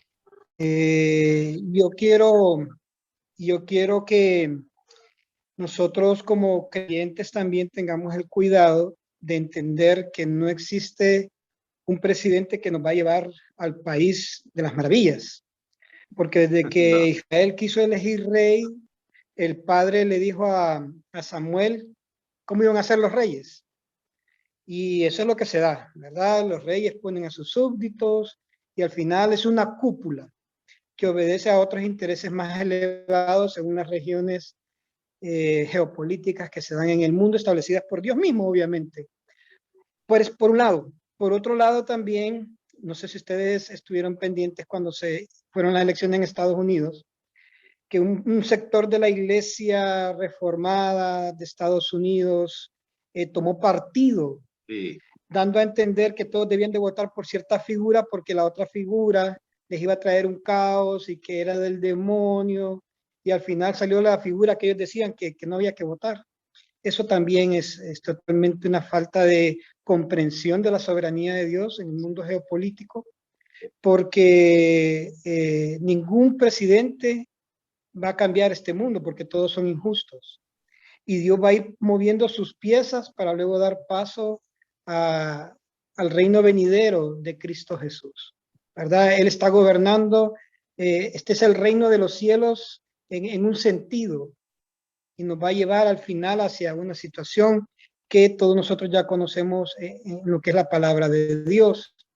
Entonces, en ese sentido, nosotros debemos de tener cuidado también y no desesperanzarnos y creer que Honduras o el mundo no tiene ya respuesta, que esto es un caos, que nos tenemos que ir para otro país o algo por el estilo. No, nosotros somos también ciudadanos de un reino que está por encima de todos estos reinos, y que gane el que más nos guste o el que menos nos guste, el pueblo de Dios siempre termina ganando porque su rey gobierna. Y no podemos esperar que estos índices de pobreza, que son muy tristes, sí, yo comparto mucho con usted, Pastor Miguel, me da tristeza en mi corazón lo que nos sucede a nosotros como país, pero que estos índices de pobreza, al ser solventados, la iglesia también va a florecer. No, no es así. no. Recordemos que la iglesia floreció No. en medio de la persecución, fue avivada, en medio de la persecución fue afinada, fue santificada, y fue cuando más impacto tuvo, como usted mencionaba, en Inglaterra, en los Países Bajos, en Escocia, Sí, ¿verdad? Después sacando hombres ilustres, hombres probos, hombres íntegros, hacia una política que sí. transformó estas naciones al llevarlas al desarrollo como hoy las conocemos. Entonces, nuestra mirada hacia el futuro no debe ser de desesperanza, ni creer porque ganó uno o ganó el otro, nosotros ganamos o perdimos. Nosotros nunca vamos a perder, estamos en el reino de nuestro Señor, ¿verdad? Y sobre todo, creo que es muy acertado el énfasis del pastor Manuel Miguel, de instruir a la congregación en cuanto a lo que es de César, porque lo que es de César hay que dárselo al César, hablando Claro, de por una supuesto.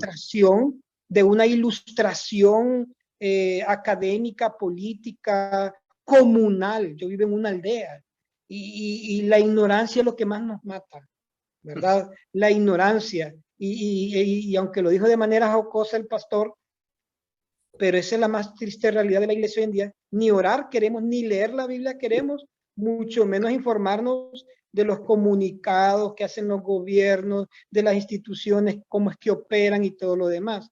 Entonces creo que también hay una lucha que hacer ahí, ¿verdad? En cuanto a la iglesia de Cristo, de que podamos crear una conciencia crítica basada en el conocimiento, en un conocimiento que es real, ¿verdad? Haciendo a un lado todos esas aristas de sectarismo que ya el pastor de manera muy elocuente y muy bien fundamentada lo acaba de exponer. Así es de que me gozo, pastor, de haber escuchado su exposición y que tengamos esa confianza, ¿verdad? Hay que ir a votar, hay que ejercer nuestra ciudadanía como lo que es, pero pensando siempre en que estamos en el reino de nuestro amado Hijo desde siempre, desde la eternidad y hasta la eternidad, y que no tomemos ese partido que pudimos ver en estos pastores de Estados Unidos, muchos de teólogos de renombre, ¿verdad? Y que tomaron un partido muy equivocado, que dejó mucho que desear de ellos.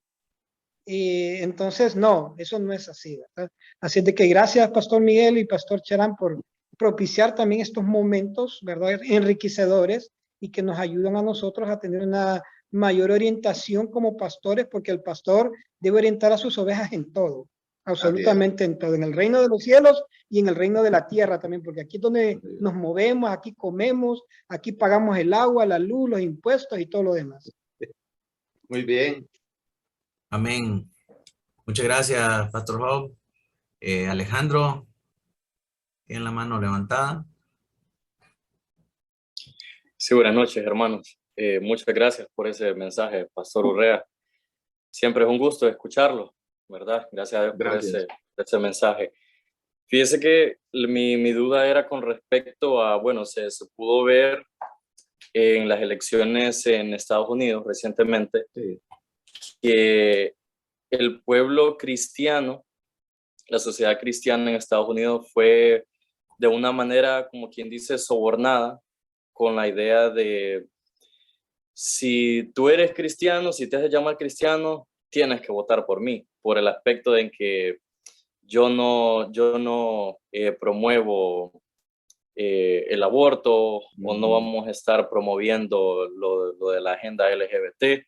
Entonces, si eres cristiano, deberías de votar por mí, ¿verdad? Y esa era la idea con la que prácticamente sobornaban a varios cristianos en Estados Unidos.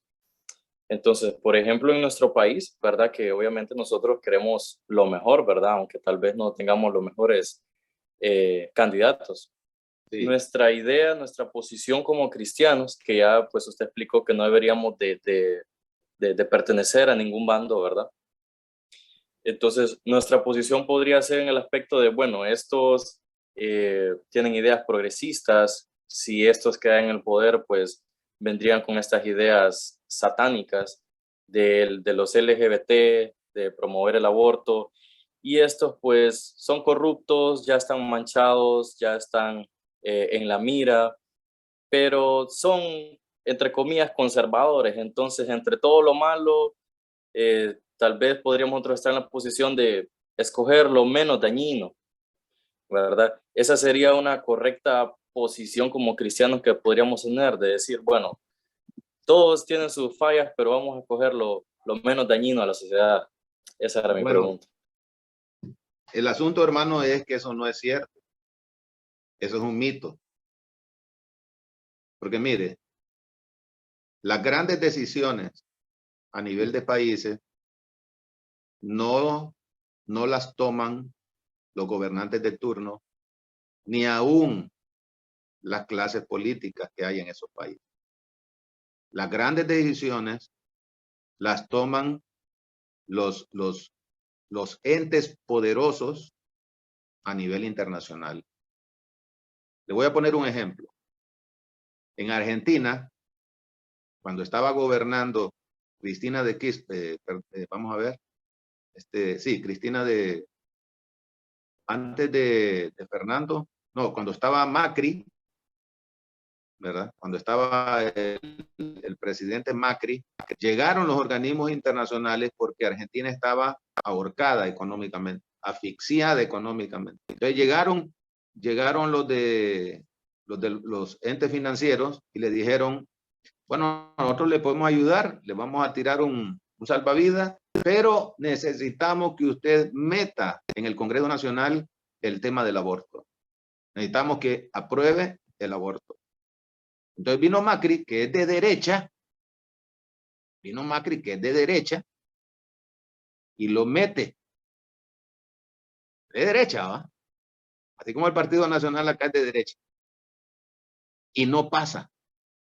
Porque ahí en Argentina el movimiento feminista, ¿verdad? Es, pero sea, no, aquí en Honduras no tenemos ni idea de lo que significa el movimiento feminista en Argentina. Y no pasó, no aprobó, el Congreso no aprobó el aborto. No gana Macri, no se reelige, y gana Alberto Fernández, de izquierda. Ya el Congreso había dicho que no en el gobierno de Macri. Y viene Alberto Fernández y otra vez está asfixiado Argentina, y vienen los organismos internacionales y le dicen, mira, te vamos a ayudar, pero mete otra vez la aprobación del aborto. Y ya era caso cerrado. Y vino Alberto Fernández y le prometió que lo iba a hacer. Y lo hizo. Y se lo aprobaron. Ya posteriormente un juez de Argentina suspendió esa aprobación. Pero lo que le quiero decir es que al final de cuentas es un mito. O sea, uno no puede decir, bueno, este partido está haciendo esto y el otro allá. No, al final de cuentas no depende de ellos las cosas. Depende de los grandes poderosos a nivel mundial, ya sean naciones, organizaciones, etcétera. Esos son los que imponen la agenda en nuestros pueblos. Así de sencillo es. Entonces, no es un parámetro para ayudarnos a evaluar o ayudarnos a decidir, porque al final de cuentas, cualquiera de ellos, ya sea de derecha o de izquierda, y no digamos nuestro país, que es un país pobre, que es un país súper dependiente, que, bueno, Dios mío, o sea, yo no sé qué va a pasar cuando la agenda globalista venga acá y toque las puertas del Congreso y les diga a los diputados, señores, apruébenme aquí la ideología de género, porque si no, no hay pisto para ustedes. Cuando Europa, hermano, fue declarado zona de refugio para las personas LGBT. Estados Unidos se declaró zona de refugio. Un homosexual en Honduras que puede ir a Estados Unidos y decir, y si demuestra que aquí lo han perseguido o que sufre acoso y todo lo demás, Estados Unidos le va a dar asilo por esa razón. Óigalo bien. Entonces, no, el análisis debe ser más amplio, ¿verdad? Y luego nos vamos a lo específico y al final uno dice, bueno, ¿qué decisión tomo? ¿Voto? ¿Voy a votar a favor de alguno de ellos o no voy a votar a favor de ninguno? ¿Voy a votar para que esté nulo? ¿Qué sé yo? Cualquier cosa, ¿verdad? O voy a votar por un partido pequeño, qué sé yo, o sea, no sé, ¿verdad? Pero cuando va a los partidos pequeños se da cuenta que todos son partidos de maletín, ¿verdad? Para hacerle el juego a los partidos grandes. Entonces, el análisis al final tiene que ser muy personal de cada quien, ¿verdad? Ahí sí uno no se puede meter. Gracias, pastor. Henry, creo que tenía una pregunta. Sí, pastor. Bueno, antes que nada, darle las gracias al pastor Miguel por tremenda exposición, ¿verdad? La verdad es que es un despertar para nosotros como cristianos. Un gusto haberlo conocido de esta manera también. Gracias. Yo tuve la oportunidad de poder hacer un viaje a los Estados Unidos. De hecho, fue el primer viaje que yo hice. Y estando allá, me congregué en esta cierta iglesia, o en esta iglesia, a donde la iglesia de alguna manera u otra recibía un beneficio de una gran compañía que les brindaba café, les regalaba café a la iglesia y al final esta gran compañía americana, famosísima, al final usaba su obra de caridad para poder sutilmente filtrar beneficios y al final era parte también de estas entes elitistas, ¿verdad? Este control global a nivel de esas altas esferas y engloba lo que usted acaba de decir. Definitivamente la iglesia creo que ha estado un poco dormida en cuanto a eso. Definitivamente esto es un golpe duro de una agenda bien planificada, a donde podemos ver, por ejemplo, de que la iglesia tiene un enemigo común enemigos de Dios, como el pecado del mundo y Satanás mismo. Y Satanás se ha encargado de hacer un trabajo tan sutil y tan bien hecho que la iglesia debería de sobreponerse a eso y hacer su trabajo. Cuando yo vi esto en los Estados Unidos, por ejemplo, y vi cómo la iglesia de alguna manera u otra era dominada, a veces inconscientemente, hablábamos con unos hermanos allá de que de qué realmente era ser un cristiano radical. Y hemos estado tan dormidos a veces, creyendo de que un cristiano radical es aquel que en el nombre de Cristo Jesús se levanta y empieza a cortar cabezas, cuando realmente el cristiano radical es aquel que en el nombre de Jesús está dispuesto a morir. Por ejemplo, lo vemos a nivel de historia, pues como decía un catedrático una vez, quien no conoce historia está condenado a repetirla.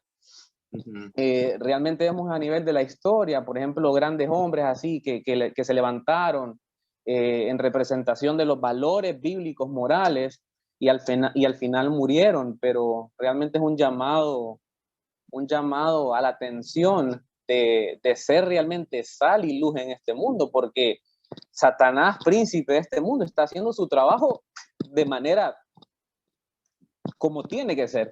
Sin embargo, la iglesia ha estado un poco dormida en ese sentido, de los cuales me incluyo. A veces la preparación es bien escasa, a veces estamos reculados, a veces no queremos, o a veces por el tema que usted decía, Pastor Miguel, en los mensajes recibe de que deberían de estar orando, y realmente el evangelio abarca más que una simple oración y estar rodeado de tanto misticismo hoy en día. Pero la verdad es que muchas gracias, Miguel, Pastor Miguel. Ha sido de mucha bendición poder escuchar estos temas. Sí, solo permítame, hermano Manuel. Realmente es lamentable que la iglesia en Estados Unidos sea parcializado. Sí.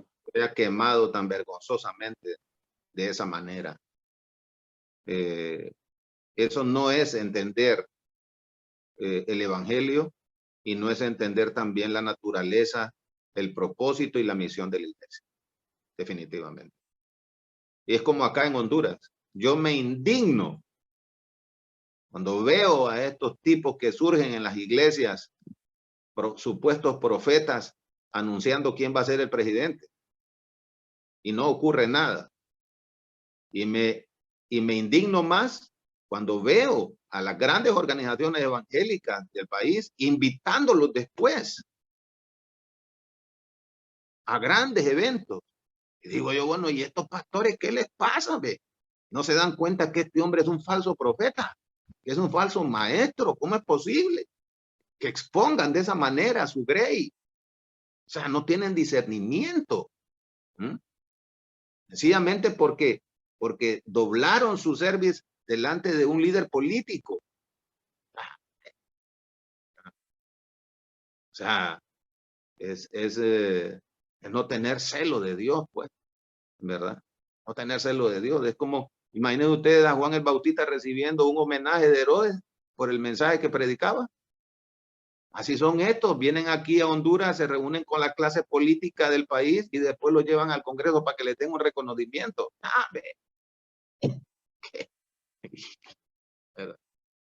Si les predicaran el evangelio como debe ser, es la última vez que lo escucharían. Y a nadie se le ocurriría darle un pergamino en el Congreso Nacional. Lo aborrecerían si llegaran a predicarles el evangelio como debe ser a la clase política de este país. Amén, hermano. Una última pregunta nos hacen aquí. ¿Podría un cristiano tirarse para diputado y organizar su campaña como cualquier político en medio de este sistema político sin dejar de congregarse, sin descuidar a su familia, sin descuidar los estudios de la iglesia? ¿Usted cree que cuando se dice participar en el gobierno incluye tirarse de diputado? Sí, claro, puede hacerlo. Puede hacerlo. Ahora, que tenga la seguridad de que es Dios que lo está guiando en el proceso. Porque si es una cuestión que le surge a él, es un mero deseo de él, sin tener las condiciones, sin tener la preparación, sin haber tomado en cuenta las circunstancias que le rodean, sin discernir la dirección y el momento de Dios, entonces mejor que se quede tranquilito en su casa, ¿verdad? Pero si el proceso está claramente dirigido por el Señor, porque el Señor le da entendimiento a uno, ¿verdad? ¿Está dirigido por el Señor? Claro que sí. Pero como reiteramos, ¿verdad? Si tiene el carácter cristiano de lealtad, fidelidad y de profundas convicciones en Dios, y si está preparado a nivel académico, tiene preparación política y todo lo demás, ¿verdad? Porque aquí la moda es que cualquiera puede ser. Uno los escucha hablar y dice, caramba, pero ¿cómo va a ser diputado este hombre? ¿Verdad? Pero si tiene la preparación, cuenta con los requisitos necesarios, claro que sí. Ahora, si no, si su vida cristiana y sus valores y sus convicciones son muy débiles y frágiles, como dijo aquel, calladito se ve más bonito. Creo también, pastor, que tiene que ser un proceso totalmente purgado de ese dominionismo Así es. tóxico, ¿verdad? Bien. Definitivamente. Muchas gracias, Pastor Miguel. Por razones de tiempo podríamos seguir acá, ¿verdad? Hablando de este tema tan extenso, pero vamos a dejarlo hasta acá. Le agradezco muchísimo su participación y el denuedo que el Señor le ha dado con respecto a este tema, así también como a los hermanos. Muchas gracias a todos por acompañarnos en esta nueva sesión de discipulado de nuestra Iglesia Bautista Reformada, Estandarte de Verdad. Quisiera que nos despida en oración, Pastor Miguel. Claro que sí. Amén. Muchas gracias, hermano Manuel, ¿verdad? Por la invitación y gracias, hermanos, por su paciencia, ¿verdad? Me disculpo si me tomé más tiempo de lo debido. Vamos a orar.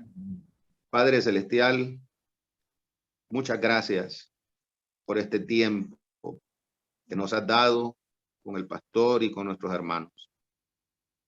Gracias, Señor, por tu misericordia y gracias por tu palabra bendita. Señor, te pedimos por Honduras. Te pedimos, Señor, por nuestros gobernantes de los 3 poderes del Estado. Te pedimos, Señor, por nuestros gobernadores, por los alcaldes.